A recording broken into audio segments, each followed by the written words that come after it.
Ahoy there, fellow adventurers. Get ready to set sail as we embark on an exciting deep dive into the world of cruising. We're not just skimming the surface today. Oh no, we're going all in to uncover the insider secrets that can turn any first-time cruiser into a seasoned pro jaw. You know, cruising has changed so much, even in just the past few years. It's amazing how many hidden gems and insider tips are out there just waiting to be discovered. That's why we're here today, to help you navigate those uncharted waters. Our compass for this deep dive is a fantastic article we found from Where's Amanda. It's packed with 15 insider tips that can truly transform your cruise experience. 15 tips. Each one is like a little treasure chest filled with ways to make your cruise smoother, more enjoyable, and yeah, maybe even save you a few bucks along the way. Okay, I'm hooked already. And speaking of saving a few bucks, one tip that caught my eye right away was the BYOBoo strategy. Is this a sign that cruise lines are becoming more relaxed about what we can bring on board? You know, it's interesting. There's definitely a trend towards cruise lines being more flexible when it comes to bringing your own beverages. For a long time, onboard bar revenue was a huge part of their business model, right? But now it seems like they're realizing that passengers really value having choices. And sometimes that means enjoying a favorite bottle of wine or a special craft beer without having to pay those, sometimes kind of crazy onboard prices. That makes total sense. But of course, you always want to be sure to double-check the specific policies of your chosen cruise line before you start packing your favorite drinks. Oh, absolutely. You definitely don't want to get to the port only to have your favorite beverages confiscated.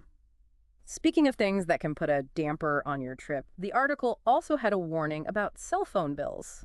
You know, those bills that could end up costing almost as much as your cruise fare if you're not careful. Ouch, yeah. That's definitely not the kind of souvenir I want to bring home for my vacation. Those international roaming charges can be brutal. They really can be. And it's not always obvious when you've crossed that invisible line into international waters where your domestic plan no longer applies. That's why it's so important to contact your cell phone provider before you set sail and ask about their international travel It's plans. such a simple step, but it's so easy to overlook in all the excitement of pre-cruise planning. It really is. And you'd be surprised how affordable those international travel plans can be, especially compared to, coming home to a phone bill that gives you sticker shock. Okay, so now I'm feeling financially savvy and organized, which is always a good thing. But let's get to the fun stuff. Packing. Some of the packing hacks in this article were pure genius. Like, who knew a magnetic dry erase board could be a cruise essential? Right. When I first read that, I thought, a dry erase board on a cruise. But then it totally clicked. Think about it. It's the perfect way to communicate with your family or cabin mates, especially if you're on different schedules. You can use it as a little message center. Leave fun reminders, doodles, you name it. I love it. It's practical and playful. And then there was this brilliant tip about using battery-powered tea lights as night lights in the cabin. I'm already making a mental list of all the dollar store finds I need to stock up on before my next cruise. Haha, that's the spirit. Just a little reminder though, some cruise lines have restrictions on what you can bring on board, especially things like candles or electrical devices. It's always a good idea to double check those policies just to be on the safe side. Good point. Safety first. Okay, now this next tip sounded like something straight out of a spy movie. Using an empty travel-size shampoo bottle to stash cash for the casino or port excursions. That's definitely one way to do it. And I have to admit, it is pretty clever. It's all about being discreet and keeping your valuables safe, right? But I think it's also important to remember that cruise ships are generally very safe environments. You don't need to go into full secret agent mode. That's true. You're probably right. It's probably smarter to use the ship safe for larger amounts of cash and just carry what you need for the day. Exactly. And just be mindful of your surroundings, especially when you're exploring ports. It's always better to err on the side of caution. Another packing tip I found super helpful was the power strip recommendation. It's amazing how many devices we all travel with these days. And cruise ship cabins aren't exactly known for having a ton of outlets. That's for sure. And with older ships, you never know what kind of outlets you're going to encounter or what kind of condition they'll be in. Bringing your own power strip can be a lifesaver. So true. And the article had a really smart suggestion. Bring a brand new power strip, still in its packaging. That way, you avoid any issues with cruise line safety regulations. Such a smart move. Some cruise lines can be really strict about electrical devices. They might even confiscate anything that looks old or damaged. Better safe than sorry. Absolutely. Being prepared is key. And speaking of things you should definitely pack, the article reminded me about the importance of water shoes. Yes, water shoes are so often overlooked. but they can really make a difference in your comfort and safety, both onboard and import. You might need them for onboard activities like, ropes courses or water parks, and they're definitely essential for exploring rocky beaches or uneven terrain in port. Oh, I learned that lesson the hard way once. Went on a snorkeling excursion in the Caribbean, and the beach was covered in sharp coral. I really wished I had brought my water shoes that day. Ouch, yeah, I can imagine. And even if you're just planning to lounge by the pool, water shoes can protect your feet from the hot deck or any unexpected spills. It seems like water shoes are the unsung heroes of cruise packing. They really are. Now, before we move on to some onboard strategies, I want to mention one more packing tip that caught my eye: the pop-up laundry hamper. Oh, yes. It's such a simple idea, but so brilliant, especially since it's lightweight and doesn't take up much space in your luggage. Exactly. And it just highlights how important it is to pack strategically for a cruise. You want to look for items that are multifunctional, packable, and lightweight. That way, you can maximize space without sacrificing organization. All right, now that we've got our suitcases all sorted, let's talk about what happens once we're actually on board. The article really emphasized the importance of paying close attention to ship time. Which, I mean, it seems pretty obvious, but I can see how it would be easy to lose track of time when you're in full vacation mode. It really is. Ship time operates independently of all the ports you visit, so it's super important to stay synced with the ship's schedule to avoid any missed connections or worse, being left behind. Yikes. That's a vacation nightmare I don't love to think about. Yeah. I guess it's a good reminder to keep your watch set to ship time and avoid any confusion. Absolutely. And it's also a good idea to familiarize yourself with the ship's daily schedule so you don't miss out on any activities or events that you're interested in. Speaking of the ship's schedule, the article had a fascinating tip about what happens on port days, when most passengers disembark. It's like the ship transforms into a secret paradise. It's true. While everyone else is rushing off to explore the port, you can enjoy a much more relaxed and luxurious onboard experience. Yeah. The pools, the restaurants, even the spa become practically empty. It's like having the entire ship to yourself. Exactly. You can finally get that coveted spot by the pool, snag a table at your favorite restaurant without a reservation, maybe even book a last-minute spa treatment. It's a side of cruising that most people never get to experience. I've always felt that pressure to get off the ship and explore every port, but now I'm seeing it from a whole new perspective. Staying on board could be the ultimate form of relaxation and indulgence. It definitely can be, and it's not just about avoiding the crowds. You can also use that time to explore areas of the ship that you might not have had time for otherwise, like the library, the art gallery, maybe even catch a matinee show in the theater. It's like having a mini vacation within your vacation. But let's say you are the type who wants to explore the port. The article had some interesting advice about that too, right? Right. Instead of just defaulting to the ship's organized excursions, you might want to consider venturing out on your own. That sounds a little intimidating, to be honest. I know what you mean, but it can be incredibly rewarding. With a little research and planning, you can discover some hidden gems and create your own unique adventures. I like that. Do you have any tips on where to even start with that? Of course. We'll dive deeper into that in the next part of our deep dive. We'll explore more strategies for maximizing your time in port and creating those unforgettable experiences. Stay tuned. All right, so we talked about finding some peace and quiet on the ship while everyone else is exploring the port. But a part of me still really wants to get out there and experience those new destinations. Any tips for making the most of those port days? That's what makes cruising so great. You really do get the best of both worlds, relaxation and exploration. It's all about finding the right balance and figuring out what you find most rewarding. I like that. So where do we even begin with creating an awesome port day experience? Well, the article had this one tip that I thought was super insightful. It said, don't just automatically choose an excursion from the ship's brochure. Yeah, those can be great, but you might discover even more memorable experiences if you do a little independent research beforehand. That makes sense. Sometimes those prepackaged tours can feel, I don't know, a little rushed or too touristy. Exactly. By venturing out on your own, you can set your own pace, discover hidden gems, and maybe even connect with locals in a more authentic way. Oh, okay. I'm starting to see the appeal. Mm. But I also have to admit, the thought of going solo in a foreign port can be a little, well, I get it. It can definitely feel a bit overwhelming at first. But here's the thing.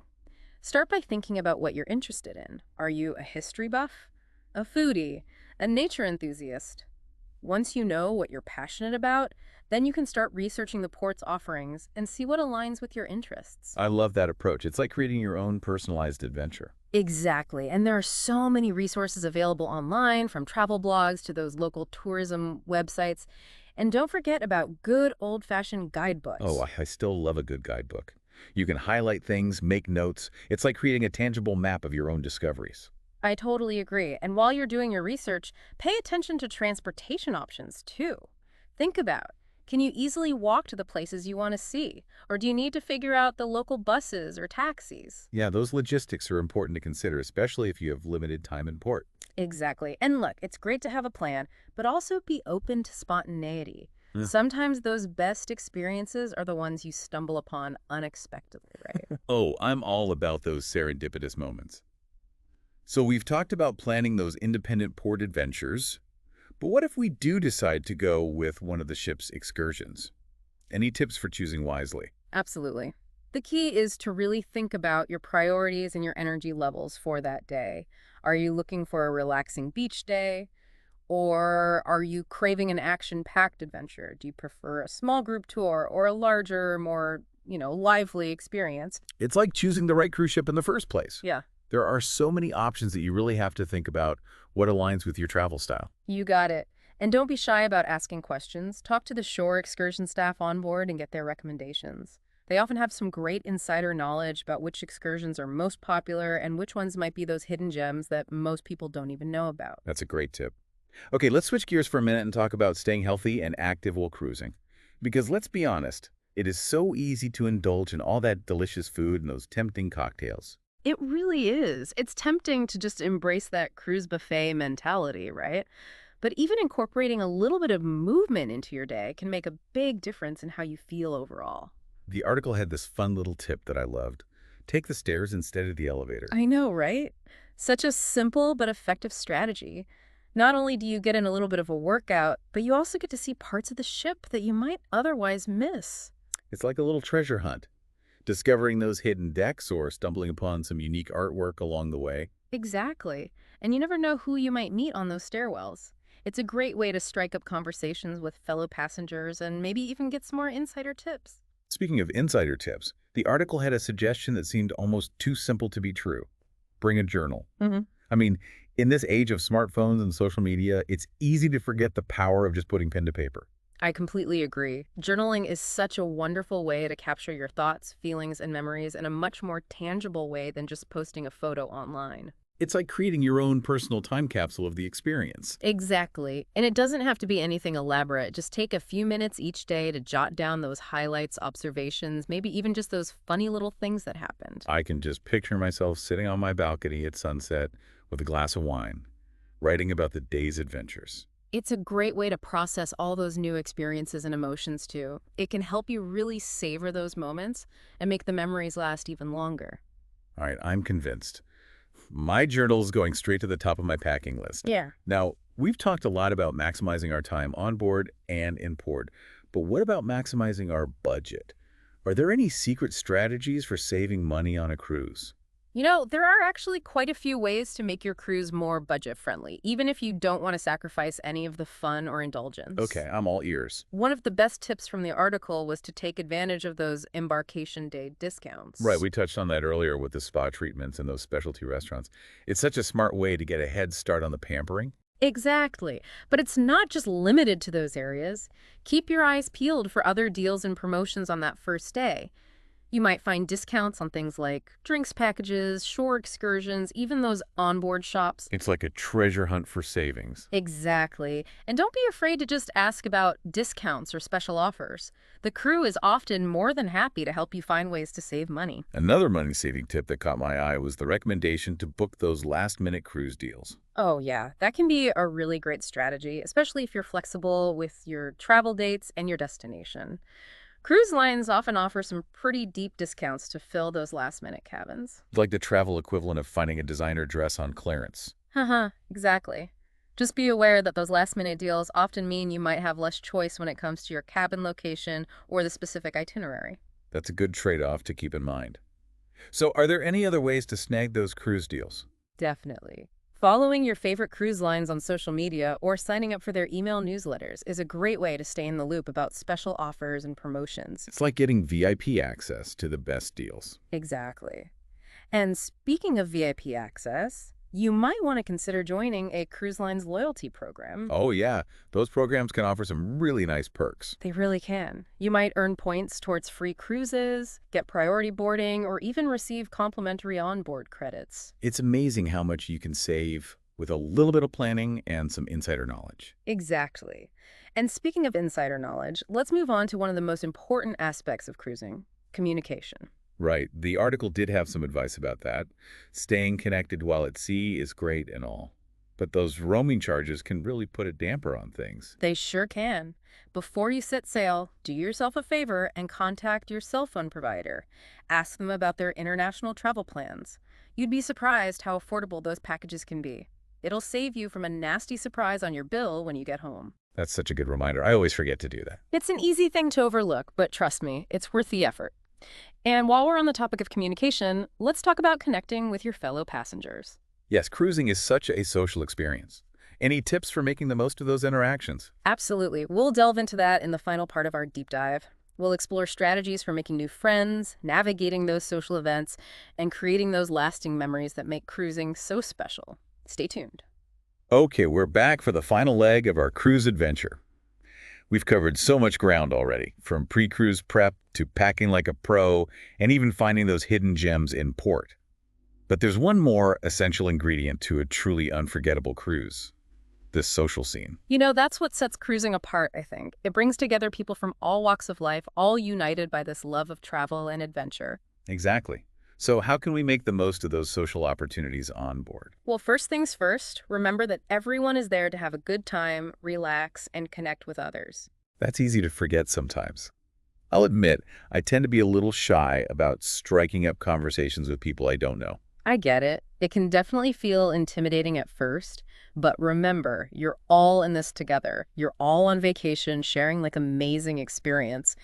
And you might be surprised how easy it is to connect with people, especially if you start by finding some common ground.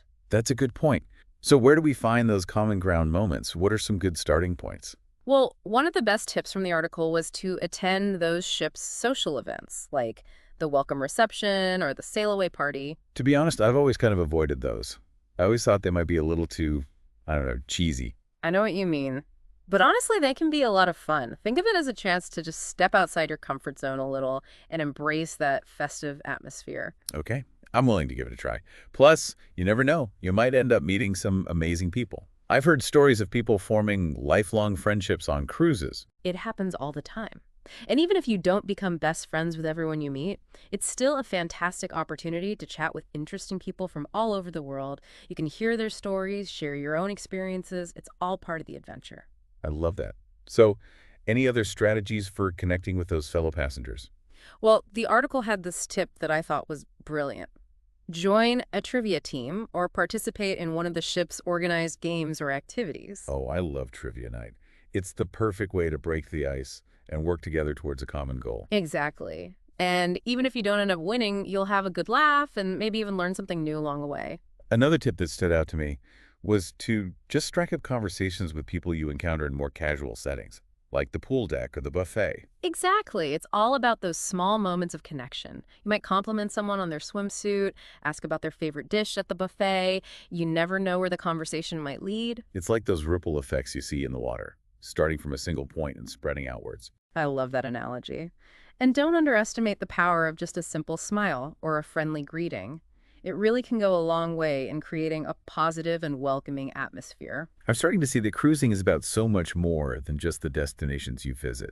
It's about embracing the entire journey, connecting with the people you meet along the way. It's about the memories you create together. Absolutely. It's about stepping outside your comfort zone, trying new things, and just saying yes to those unexpected adventures that come your way. Wow, I feel like we've uncovered so many secrets to cruising like a pro.